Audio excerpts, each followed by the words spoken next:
All right, what's up, guys? Welcome to this week's video. This week we are out in the field as opposed to just being in my dining room. I'm bringing you along one of my rehabs. This one is actually going to be a rental. Most likely the exit strategy will be a Section 8 rental, or else it will be sold on a rent-to-own. I haven't decided yet. As we get closer to finishing the rehab, then I have to make a decision. So go ahead and walk with me.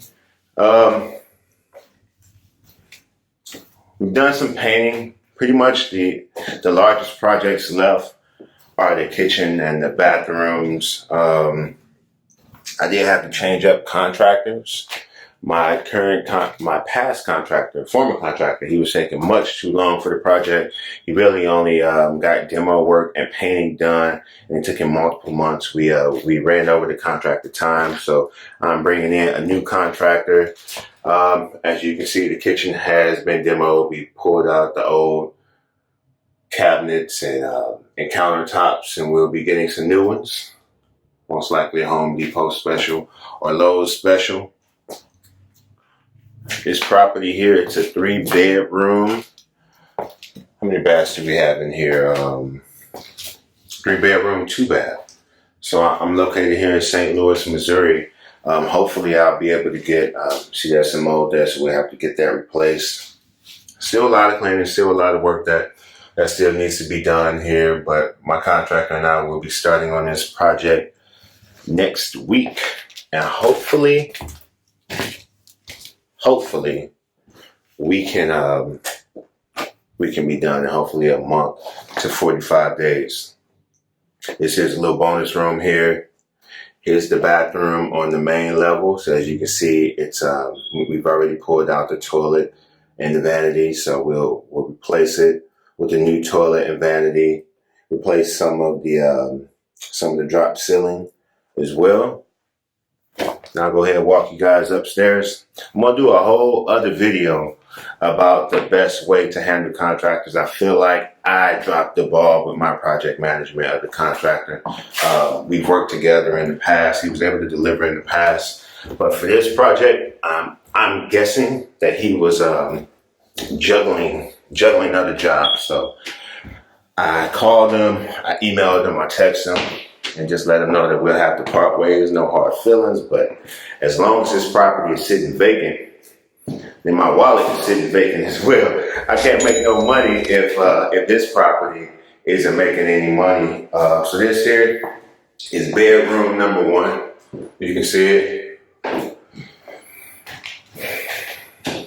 And as you can see, they really only painted and demoed. That's all that I'm seeing here. And didn't really clean up the job site. I'm a big fan of cleaning up the job site once you're done every day. Maybe it's just a little pet peeve of mine. And here's bedroom number 2. This one's pretty much done. It just needs to be cleaned up. It's already been painted. Probably get some doors here for the closet or install some type of kit. If you haven't used those kits, you should give it a try. They make your closet space a lot more efficient. If we do rent this out Section 8, most likely my tenant will have multiple kids.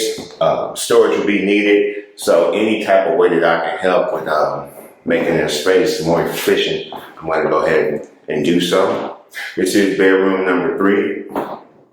As you can see, that there was some water damage, so we will be hopping up on the roof to see if there's some patchwork that we can do to help remedy that problem, and hopefully not have to replace an entire roof here. But yeah, guys, as I mentioned, I dropped the ball with the project management. I didn't keep a timeline. I paid them incorrectly. I do not recommend paying your contractor 50% up front. It's a lot for a contractor to manage if he receives 50% of his earnings up front, especially if he has other projects going on. Maybe find out what it is that you want done first. Do you have to demo? Do you have to paint? Do you have anything major being done?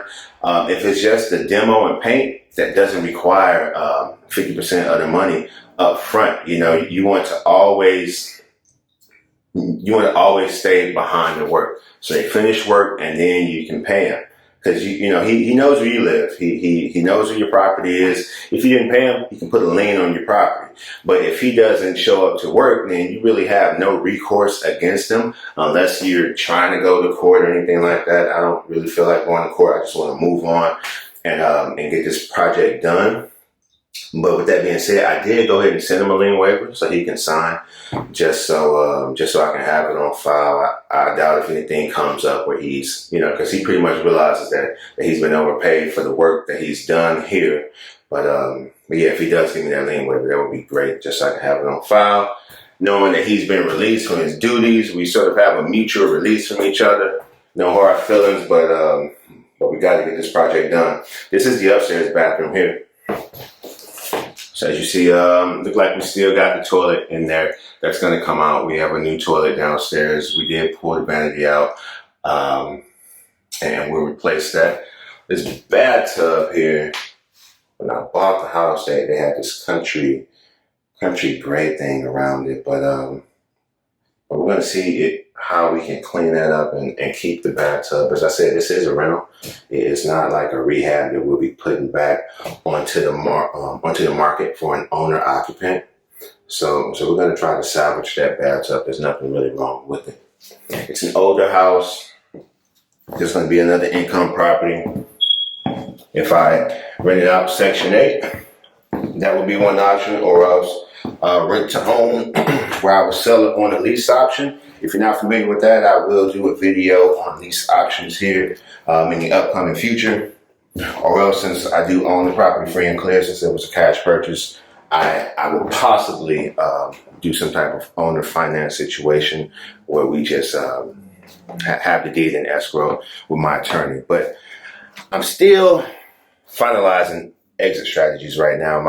My big focus is just the actual renovation of the property. So I want you guys to see it all, man. You guys are looking at me lick my wounds right now. I took an L to the contract. Anyone ever took an L to contractors? I may have to step in and put in some sweat equity here. I'm not sure if you guys ever saw me on your job site. You don't want me putting sweat equity in on your project. You don't want me laying tile. You don't want me with drywall. Because I get creative and I just start doing things to try to make it work. But no, I'll have a senior laborer here with me, and basically I'll just be helping him, and he'll be taking the lead. But I'll just be diving in here. I'm going to be showing my face every day and helping in any way that I can. But yeah, guys, I will keep you up to date with this Euclid project. Stay tuned. I'll be having a video coming every week. If you did like the video, if you like watching me lick my wounds, hopefully one day we'll turn those L's into some victories. Please subscribe down below, like the video, leave me a comment. Maybe how do you deal with contractors? What's your payment structure? Maybe you can help me out. So hope to see you guys next week. I'm John. Thanks for tuning in.